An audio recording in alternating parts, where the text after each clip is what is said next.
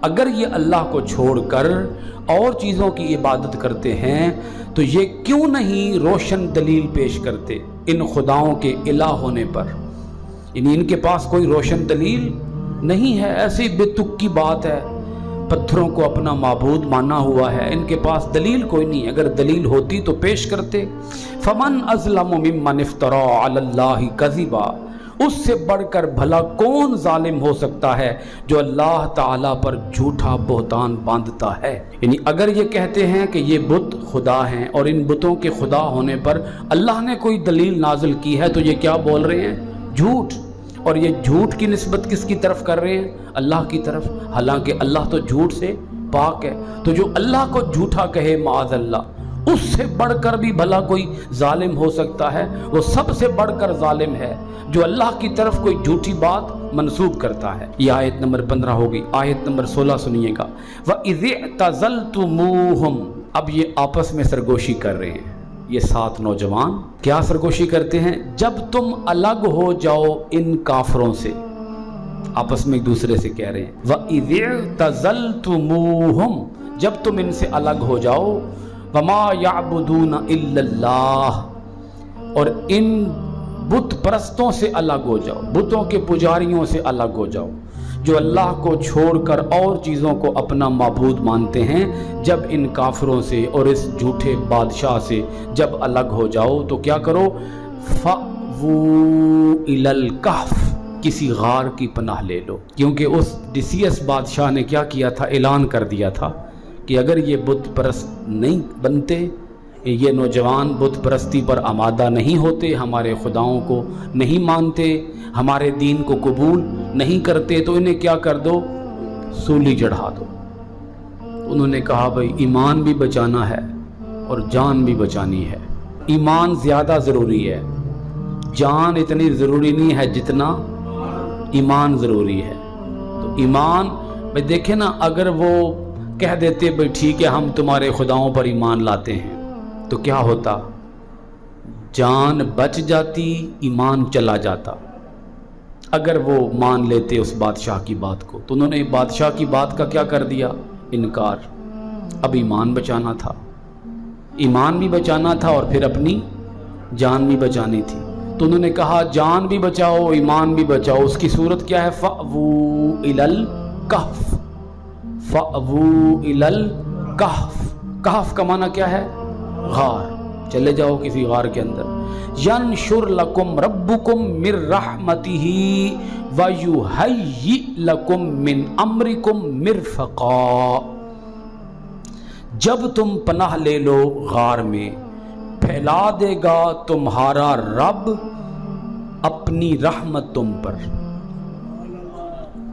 جب تم غار کی پناہ لے لو گے تو کیا ہوگا؟ اللہ تم پر اپنی رحمت کشادہ فرما دے گا، وسیع فرما دے گا، تم پر اپنی رحمت پھیلا دے گا، تم پر اپنی رحمت کی چادر تان دے گا۔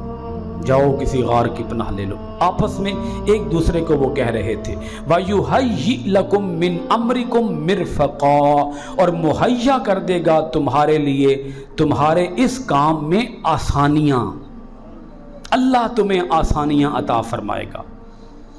اب وہ چلے گئے جی غار کے اندر۔ اب آگے اللہ کریم اس غار کا نقشہ پیش کرتا ہے کہ ہم نے اس غار کے اندر انہیں سلائے رکھا،